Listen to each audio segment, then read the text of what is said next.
کہ آہستہ آہستہ کافروں کی جو آبادیاں تھیں، بلکہ اگر آپ اسلامک ہسٹری دیکھیں تو آہستہ آہستہ نہیں، بہت تیزی سے حضرت عمر فاروق کے دور میں تو اتنا تیزی سے اسلام دنیا کے اندر پھیلا، اور کافروں کے ملک اور آبادیاں اور شہر جون سی ہیں ان کا غلبہ ختم کر دیا اللہ تعالیٰ نے، اور ان جگہوں پر مسلمانوں کو قبضہ عطا فرما دیا اللہ تعالیٰ نے جون سے، یہاں تک کہ روم اور ایران جیسی اتنی زبردست سلطنتیں، ان کے اوپر بھی ایک وقت آیا کہ مسلمانوں کا قبضہ ہو گیا، وہ بھی مسلمانوں کے پاس آ گئی۔ عراق اور مصر کی جو سرزمین ہے وہاں پر بھی مسلمانوں نے اپنا جھنڈا لہرا دیا، اور وہ علاقے بھی مسلمانوں کے پاس آ گئے، بلکہ جو افریقن کنٹریز تھیں، اندلس وغیرہ تھے، وہ بھی سب مسلمانوں کے پاس، مسلمانوں کے قبضے میں آ گئے، اور مسلمانوں کا قبضہ ہو گیا، اور دنیا کا 1/3 جون سا حصہ تھا اس کے اوپر دین اسلام کا پرچم جون سا وہ ہر طرف لہرا رہا تھا، جب تک مسلمان فنون حرب میں ترقی کرتے رہے اور علم کی تحقیقات میں مصروف رہے، علم حاصل کرتے رہے اور رقص و سرور کی محفلوں سے دور رہے، تو مسلمانوں کو غلبہ رہا کہ اقتدار کو حاصل کرنے کے لیے، اقتدار کو چھیننے کے لیے ان کاموں میں مصروف ہو گئے، تو ان کی جو یکجہتی تھی وہ ختم ہو گئی۔ وہ اپنی سلطنت کے ٹکڑوں کو دوسرے مسلمان حاکموں سے بچانے کے لیے انہوں نے کافروں سے گٹھ جوڑ جون سے، کافروں کے ساتھ وہ آپس میں مل گئے اور اسلام کے دشمنوں سے مدد مانگنا انہوں نے شروع کر دی۔ اسپین جون سے وہ مسلمانوں کے ہاتھوں سے نکل گیا، ہندوستان کئی ٹکڑوں میں بٹ گیا جہاں مسلمانوں کی حکومت تھی، فقط قرآن اور حدیث کو چھوڑ کر ناچ گانے اور شراب کی محفلیں اور رقص و سرور میں مسلمان جون سے مصروف ہو چکے تھے، اور اس کی وجہ سے ہندوستان کے ٹکڑے ٹکڑے ہو گئے۔ مشرقی پاکستان جون سے وہ بنگلہ دیش کی صورت بن گیا، پھر ماوراء النہر جو آپ کی سینٹرل اسٹیٹس ہیں وہ ساری کافروں کے ہاتھ میں چلی گئیں، غیر مسلم لوگوں کے ہاتھ میں۔ جو عرب کی زمین تھی، جب آپ سیرت کی کتابیں اور اسلامک ہسٹری کو پڑھتے ہیں تو آپ کو اس وقت یہ پتہ چلتا ہے کہ سرزمین عرب کے جن علاقوں پر پہلے کافروں کا قبضہ تھا، اب یکے بعد دیگرے ان کافروں کو شکست دے کر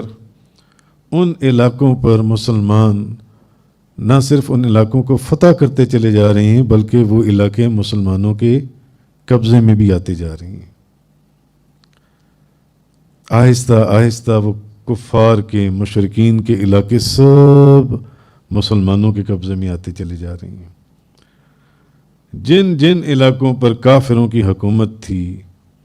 ان کو ہم کم کرتے چلے جا رہے ہیں، کیا ابھی بھی کافروں کو یہ امید ہے؟ یہ اس وقت کے لحاظ سے بیان ہو رہا ہے، اس دور کے لحاظ سے، کہ کیا ابھی بھی کافروں کو یہ امید ہے کہ وہ مسلمانوں پر غالب آ جائیں گے؟ بلکہ اب سرزمین عرب کے اوپر اسلام پھیلتا چلا جائے گا، اور اسلام ایسا پھیلے گا کہ پھر یہ دنیا کے کونے کونے میں پہنچ جائے گا۔ اسلام جن سے کہ آہستہ آہستہ کافروں کی جو آبادیاں تھیں، بلکہ اگر آپ اسلامک ہسٹری دیکھیں تو آہستہ آہستہ نہیں، بہت تیزی سے حضرت عمر فاروق کے دور میں تو اتنا تیزی سے اسلام دنیا کے اندر پھیلا، اور کافروں کے ملک اور آبادیاں اور شہر جون سی ہیں ان کا غلبہ ختم کر دیا اللہ تعالیٰ نے، اور ان جگہوں پر مسلمانوں کو قبضہ عطا فرما دیا اللہ تعالیٰ نے جون سے، یہاں تک کہ روم اور ایران جیسی اتنی زبردست سلطنتیں، ان کے اوپر بھی ایک وقت آیا کہ مسلمانوں کا قبضہ ہو گیا، وہ بھی مسلمانوں کے پاس آ گئی۔ عراق اور مصر کی جو سرزمین ہے وہاں پر بھی مسلمانوں نے اپنا جھنڈا لہرا دیا، اور وہ علاقے بھی مسلمانوں کے پاس آ گئے، بلکہ جو افریقن کنٹریز تھیں، اندلس وغیرہ تھے، وہ بھی سب مسلمانوں کے پاس، مسلمانوں کے قبضے میں آ گئے، اور مسلمانوں کا قبضہ ہو گیا، اور دنیا کا 1/3 जौन सा हिस्सा था उसके ऊपर दीन इस्लाम का परचम जौन सा वो हर तरफ लहरा रहा था, क्योंकि मुसलमान ये वो दौर था जब अल्लाह और अल्लाह के रसूल के अहकामात के ऊपर पूरा अमल करते थे। इसलिए अल्लाह ने हर तरह की तरक्कियाँ, कामयाबियाँ, बरकतें, रहमतें, अज़मतें और नेमतों के उनके लिए मुसलमानों के लिए दरवाज़े खोल दिए थे हर तरफ जौन सा है। तकरीबन 1000 सदी हिजरी तक मुफस्सरीन फरमाती हैं कि ऐसा ही रहा जब तक मुसलमान फ़नून हरब में तरक्की करते रहे और इल्म की तहकीकात में मसरूफ़ रहे, इल्म हासिल करते रहे और रक्स व सरूर की महफ़िलों से दूर रहे, तो मुसलमानों को गलबा रहा। जब तक मुसलमान इल्म हासिल करते रहे और उसमें तहकीक करते रहे और फजूलियात से बचते रहे। लेकिन हुआ क्या कि जब वो एक दूसरे से, फिर एक वक्त ऐसा भी आया कि इक़्तिदार को हासिल करने के लिए, इक़्तिदार को छीनने के लिए इन कामों में मसरूफ़ हो गए, तो उनकी जो यकजहती थी वो ख़त्म हो गई, वो टूट गई जौन सी है। और उनकी जो इल्म और दानिश वाली निगाहें थीं, वो निगाहें इल्म और दानिश और अकल से वैरान हो गई जौन सी हैं। और वो अपनी सल्तनत के टुकड़ों को दूसरे मुसलमान हाकिमों से बचाने के लिए उन्होंने काफिरों से गठ जोड़ जौन से काफिरों के साथ वो आपस में मिल गए और इस्लाम के दुश्मनों से मदद मांगना उन्होंने शुरू कर दी। और फिर ये वो वक़्त था जब वो दुनिया में दोबारा से मग़लूब और महकूम होते चले गए। वही कौमें और वही इलाके जो किसी वक़्त फ़कत अल्लाह और अल्लाह के रसूल के अहकामात पर अमल करने की वजह से उन जगहों के ऊपर अल्लाह ने मुसलमानों को गालिब कर दिया था और वो इलाके मुसलमानों के कब्ज़े में दे दिए थे काफिरों के, कि अफ्रीकन कंट्रीज़ तक सारी मुसलमानों के पास, ईरान और रोम जैसी हुकूमतें मुसलमानों के पास और मिस्र और इराक़ जैसी हुकूमतें मुसलमानों के पास आ चुकी हुई थी जौन सी हैं। उसके बाद आहिस्ता आहिस्ता जौन से दोबारा से मुसलमानों के ऊपर, क्योंकि अब मुसलमान अल्लाह के